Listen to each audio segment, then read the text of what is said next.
So Solarballs has been on YouTube for over 4 years now, and in that time span, a lot has happened. So much so that the show literally changed completely from how it used to be. Like, this is what Solarballs used to be. You want to merge together and make new planets? Ew, I don't want to know your weird fantasies. He means that you almost crashed. And this is Solarballs right now. I held back last time to not harm my planets. You fools haven't seen my true power.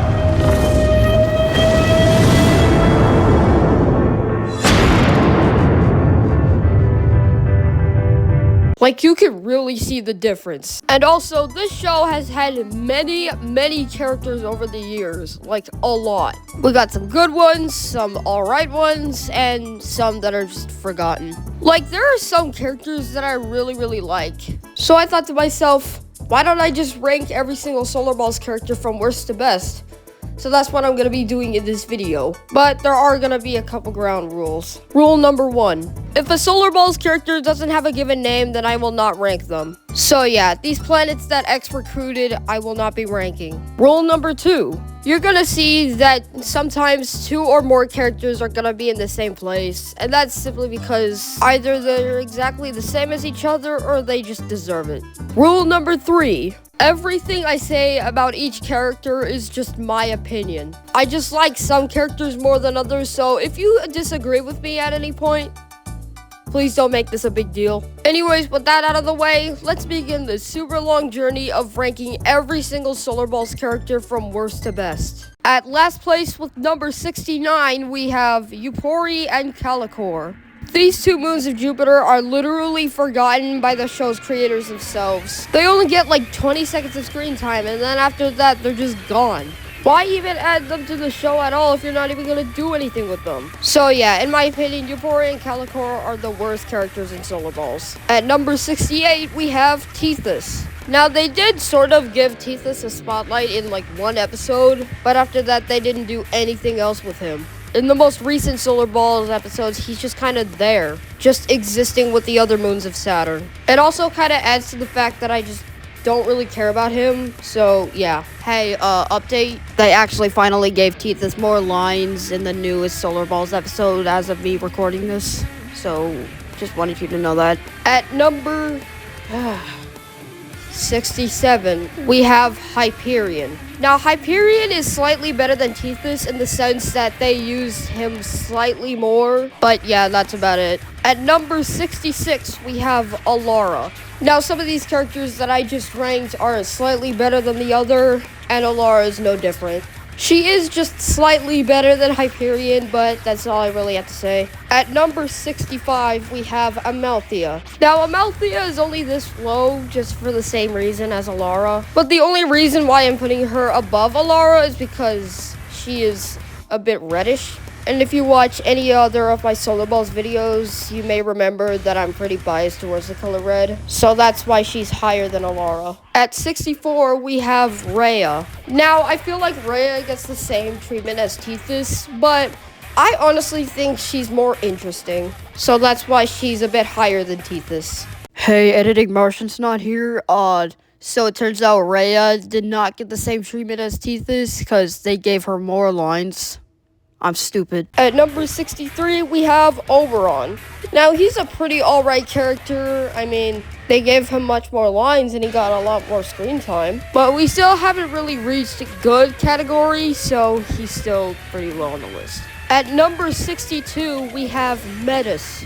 Now, Metis was introduced in the Planet X arc and had a huge role in the Earth's origin arc. But the only reason she's this low on the list is because they've barely done anything interesting with her ever since. Like, the last time we ever saw her was in the Solar System's Q-Scale Part 2. And even that was over 8 months ago. I just really hope that someday she'll get more screen time, but for now, this is what we got. At number 61, we have Enceladus. Now, Enceladus is a pretty okay character, and when he was first introduced, Saturn kept mispronouncing his name. I'm not even gonna ask. Enchilada! I hate you, Saturn! But Enceladus ranks low for me simply because he's kind of meh. At number 60, we have Dione. Now, Dione is a pretty alright character, that's why she's going above Enceladus, but she's not really in the good category, so that's why she's just slightly above Enceladus. At number 59, we have Neptune's moons. Now, don't worry, I'll rank Triton and Proteus separately, but the rest of Neptune's moons are pretty much the same, but I kind of like them. At number 58, we have Ariel. Now, I really like Ariel's design, and that she's like the most expressive out of the 5 major moons of Uranus. And that is why you must all follow me back to the asteroid belt! Again! You are so cute! At number 57, we have Miranda. Now listen, I like Miranda and Ariel both equally, but the only reason why Miranda's higher is because I just like her design more than Ariel's. At number 56, we have Iapetus. I just like him simply because of his design. I love how his eyes contrast with the rest of his body. Him having a brown eye, it looks kind of nice. At number 55, we have Mimas and Tebe. Now I'm ranking these two together because I kind of forgot to put Tebe on the list, but also because they both have craters for eyes, which I think is a nice touch.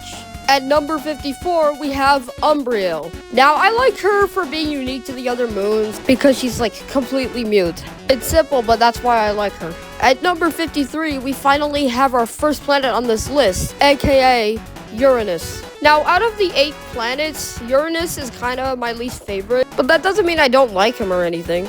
I like how his insecurities get to a point where, like, he literally jokes about killing his moons to form bigger rings. I have about 27 moons. I could try to force them to crash into me. But in the new Solarballs episodes, he's become a lot more warm-hearted. So yeah, Uranus isn't a bad character, he's just okay. At number 52, we have Titania. Now, I like Titania because she literally brought all the other moons of Uranus along with her just because her planet joked about putting his moons in danger. But years later, she convinced the sun to put every moon in the inner solar system. The hypocrisy is kind of funny. At number 51, we have Eris. Now, I kind of like her. I think her persuasive personality fits her, especially when she's in her Dungeons and Dwarf Planets persona. At number 50, we have Toliman. Now, the only reason why I'm putting him this high on the list is because I think it's interesting to see other stars besides the sun in the show. At number 49, we have Rigel Kentaurus. He just has slightly more screen time. What else do you want me to say? At number 48, we have Arcturus. I just like his design. There's really nothing to say about these stars. At number 47, we have Proxima Centauri. Now, Proxima is the most interesting out of the 4 stars featured in the Big Bang arc, because in one of the newer episodes, we got a small glimpse of her, and it actually kind of shocked me. At number 46, we have Proteus. Now, I think Proteus is the most unique out of Neptune's non-spherical moons. And out of all of them, he was the first one to have been born. So yeah, he's a pretty nice character. At number 45, we have Luna. Now, being the Earth's moon, Luna is always there for Earth, especially when the Earth has some moments. Moons should know their place. So yeah, that's why he's this high up. At number 44, we have Haumea. Now, I feel like Haumea is the dwarf planet version of Mercury, and he's also kind of bland even in his new design. But I like him more than Eris because he's just a silly little guy. At number 43, we have Houston. Now, Houston is an actual jerk to Astro Dude, all because he cares about money. Like the time he almost killed Astro Dude on Mars, but it comes out in such a funny way, so that's why he's just in the middle of the list. At number 42, we have Cosmo. Now, Cosmo was only featured in like 5 episodes, but that doesn't mean he's bad. Like, he goes from Astro Dude's friend to basically a villain. But he would have been higher on the list if Solarballs didn't decide to kill him off. Like, come on, Solarballs, so much potential wasted. At number 41, we have Laika. Now, Laika is slightly higher than Cosmo because they didn't decide to kill her off, so there's a chance she might appear more in the show. Yeah, that's all I really have to say. At number 40, we have Phobos and Deimos. Now, for being tiny moons, these two are actually very chaotic. It's actually really funny. Maybe you can crash into Mars, and we can use the space debris to grow bigger! Yes, bigger! At number 39, we have Callisto. Now, out of the 4 biggest moons of Jupiter, Callisto might be my least favorite. Don't get me wrong, she's a nice character, but there are some characters that I like more than her. At number 38, we have Dr. Sarah Roth. Now, I wasn't planning on adding her to the list, but since she is technically in the show, why not? Now, Dr. Sarah Roth was introduced in the Planet's Awaken arc, and she says she knows everything about these creatures, but then sadly her lab blows up for some reason. At number 37, we have Venus. Now, Venus is a very angry planet who takes his anger out on everyone else. But it turns out he's only like this because he is very insecure about himself because he doesn't have life. But that's all I'm gonna say about him. If you want to know more about him, a Solarballs YouTuber by the name of The Unlucky Planet made a huge in-depth video about Venus, so go watch that. At number 36, we have Proto-Earth. Now, I know some of you guys might be thinking why I didn't rank Proto and Theia both together, but that's simply because I just like one more than the other. Anyways, Proto-Earth's just kind of a different version of regular Earth.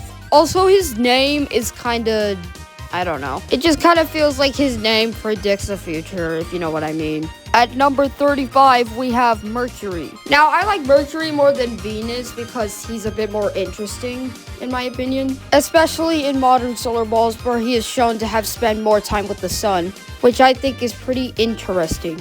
At number 34, we have the Earth. Now, when the show was at its first episodes, Earth was shown to be kind of a jerk, especially to his friends and moons. But in modern Solarballs, he's a lot more sympathetic, and I really like his new design, so that's why he's this high up on the list. At number 33, we have Orcus. Now, in my opinion, out of the 4 new dwarf planets, Orcus might be the most bland. Like, he is literally just a dwarf planet with face paint. I don't know, Orcus isn't bad, he's just a bit uninteresting in my opinion. At number 32, we have Europa.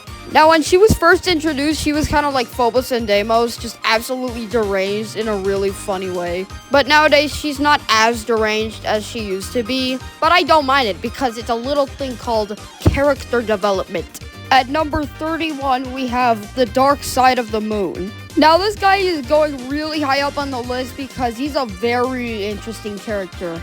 I like how he's just half of the moon, but since he's been mostly forgotten, I'm unfortunately not going to rank him any higher. At number 30, we have Ceres. Now, this guy is just straight up creepy, and he is constantly mentioning entropy. Like the time he tried to throw asteroids at Earth during the Earth's origin arc. He's just insane, so that's why he's this high up on the list. At number 29, we have Ogle 2018 BLG 1928.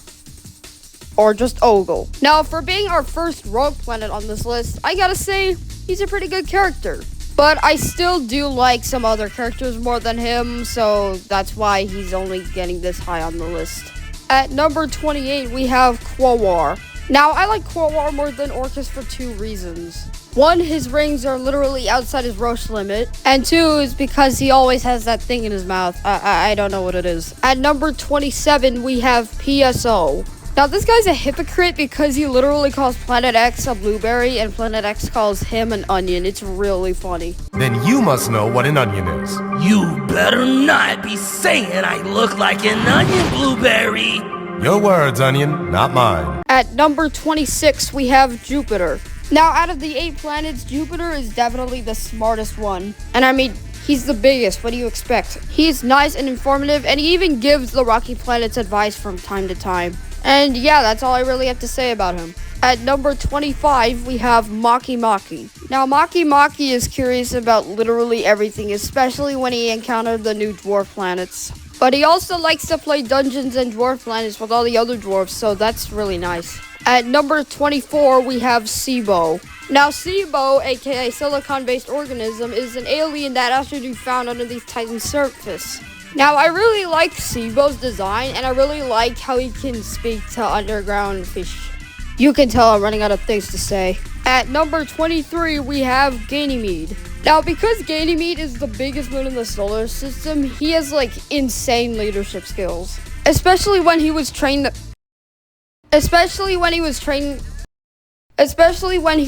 all the planets when they were rebelling against the sun.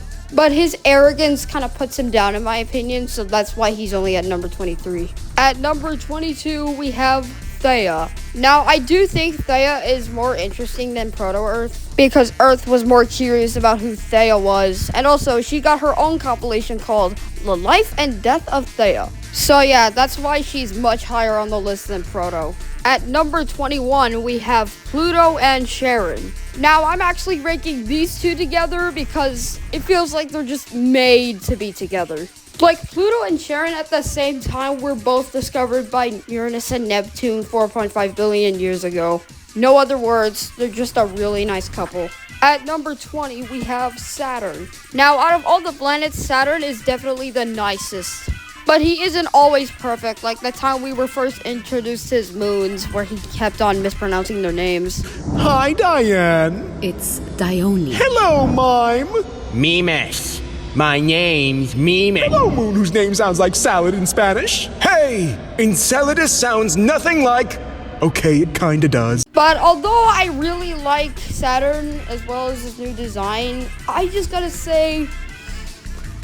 I just can't put him any higher than 20th place, I'm sorry. At number 19, we have Astrodude's son. Now, I feel like Astrodude's son is someone that we don't really get to see a lot on the show, and we don't really get to see him speak. But I really like him a lot, and if I were to meet him in real life, I would definitely hang out with him. And also, a future version of himself is also going to play a huge role in the Astrodude movie, which I think is really cool. At number 18, we have Astrodude's wife. Now, this woman is extremely cautious about her husband. And I mean, why wouldn't she? She is married to a gosh darn spaceman who is always in danger. So, of course, she's going to be cautious about him. So, yeah, I don't really have anything against her. I think she's a pretty awesome character. At number 17, we have the Play-Around Kid. Now, this kid only got an appearance in the Earth's Origin arc and the Rogue Planets arc. But the only reason why he's this high up on the list is because I praise him for bringing back old nostalgia. At number 16, we have Y0855. Now, I guess you can consider that he's Simp's right-hand man, which kind of makes him a bit intimidating. But what makes him even more intimidating is that he literally knows everything. We're here. Perfect. You got the final time? Go! Yes! We got this!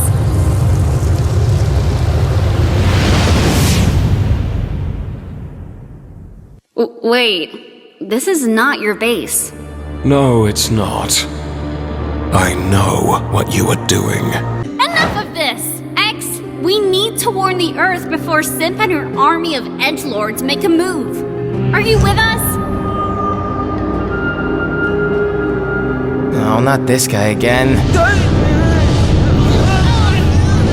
You had your choice, dwarves. Now face the consequences. Am I really gonna do this? Of course you are. Come on, go, go, go. Okay. Bye! That was easy. Oh, what? Wise. How long have you been? Long enough. Like, that's just insane. At number 15, we have Titan. Now, Titan is definitely the most interesting out of Saturn's moons. Even when he was leading the moon revolution for a pretty understandable reason.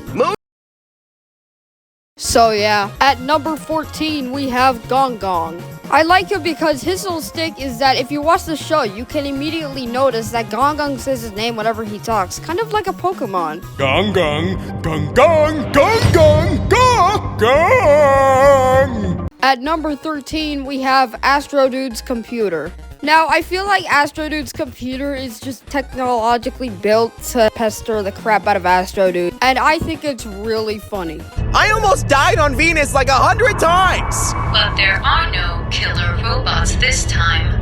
Oh, well, that's a relief. Instead, there may be killer aliens. Computer, I hate you sometimes. At number 12, we have Sar. Now, I bet some of you guys weren't really expecting him to be this high on the list, but let me explain. He has a great design, a great voice. Thing you have to say in your defense, Mr. Astronaut. And he did absolutely destroy Laika that one time. Like, this robot is just brutal. So that's why he's this high on the list. At number 11, we have Guillermo. Do I really need to explain why? We are now finally on to our top 10, but first, here are some honorable mentions. We have Mr. Rotsar, which is an anonymous person that constantly calls Houston and keeps hanging up on him. All the country balls from Mr. Spherical, the singularity, the four fundamental forces, gravity, electromagnetism, strong nuclear force, and weak nuclear force, matter and antimatter, Mr. Proton and Mrs. Electron, and finally, the YouTuber cameos. Veritasium, Kurzgesagt, Christical, and Jan Rhodes. What do you mean their secretary is A? I have no idea what you're talking about. Anyways, with that out of the way, we are finally on to the top 10. Let's do this. At number 10, we have Astro Dude. Now, the first time he was in space, he was literally terrified to see that the planets are sentient. And honestly, I would be pretty terrified as well. Astro Dude is just incredible, but the only thing holding him back is that I feel like we don't see him as often as we used to. But hey, at least he made his way into the top 10, so that's something. At number 9, we have OTS 44. Now, I think OTS is really cool. I really like her design, especially with her protoplanetary discs. I mean, what else do you want me to say? She's incredible. She definitely deserves 8th place. At number 8, we have Sedna. Now, Sedna is definitely the most interesting out of the 4 new dwarf planets. She is basically like the leader of the new dwarf planets, which I think works in its favor pretty well. I have nothing else to say. She's just pretty awesome. At number 7, we have Planet X. Now, this guy is so cool. Like, his backstory is just freaking insane. First, he gets ejected out of the solar system by Jupiter. He proceeds to stalk everyone. He comes back. He exposes Jupiter for what he did. He has a crazy battle with all the moons. He leaves the solar system again, and he finally becomes a full-on rogue planet. Now, don't get me wrong, Planet X is a fantastic character, but I do have one negative thing about him, and it's that I'm not really a big fan of his new design. I think the dark blue color of his old design fits very well with him, but now he just kind of looks like a bootleg Neptune. But hey, that's just my opinion. If you guys have different thoughts about this guy, I won't criticize you. At number 6, we have Triton. I absolutely love this guy's design with the glasses and everything. This guy is incredibly nonchalant and is mostly just hanging out by himself. And on top of all that, he has a girlfriend. At number 5, we have Io. Now, not only is Io my favorite moon on the list, but he's also my favorite moon in real life. However, I do think Io suffers from the same issue Planet X does. And it's that I prefer Io's old design because now he just looks like a ball of cheese. But once again, that's just my opinion. At number 4, we have Simp0136. Now, because she is the leader of the entire Rogue Planet Kingdom, she has no remorse in threatening people who make fun of her name or the entire kingdom as a whole, which is actually pretty menacing. 13 times. I have 13 times Jupiter's mass. So unless you want me to squeeze you into a 13-centimeter black hole, do not mock me, Planet X. And also, she has like a massive hatred towards stars. And she does everything in her power to make sure that the stars realize that they're not the most powerful beings in the universe. And the fact that she planned to capture the Earth just to send a message is just mind-boggling. So yeah, Simp is just a phenomenal character, and she definitely deserves 4th place. At number 3, we have the Sun. Now, at first, I couldn't decide whether to put him near the top or not, but after seeing the Sun have a change of heart, I decided, screw it. Now, at first, he was just shown to be downright crazy. He also tried to make everyone stay in their orbits. So that's why I was originally gonna put him in 15th place or something. However, as the show went on, the more I began to feel a bit sympathetic for him.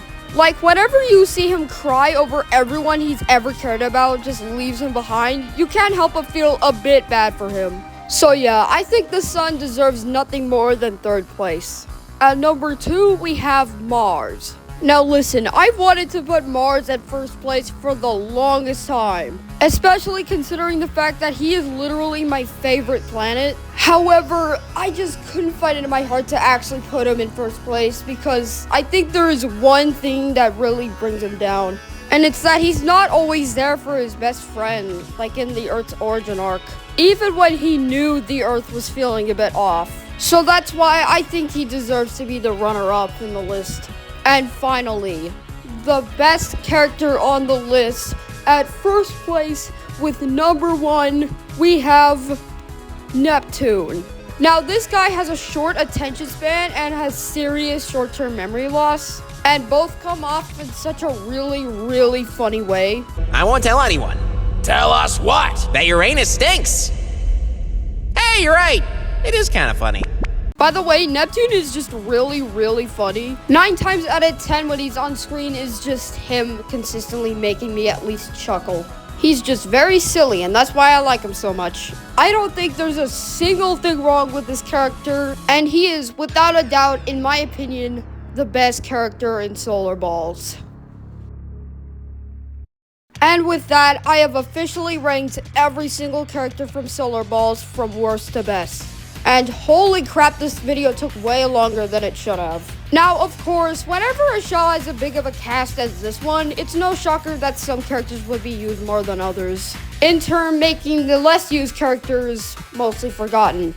However, I do have a soft spot for some forgotten characters, so that's something. Anyways, that's the end of the video. I really hope you guys enjoyed this video, and hit the like button and the subscribe button, and I'll see you in the next video.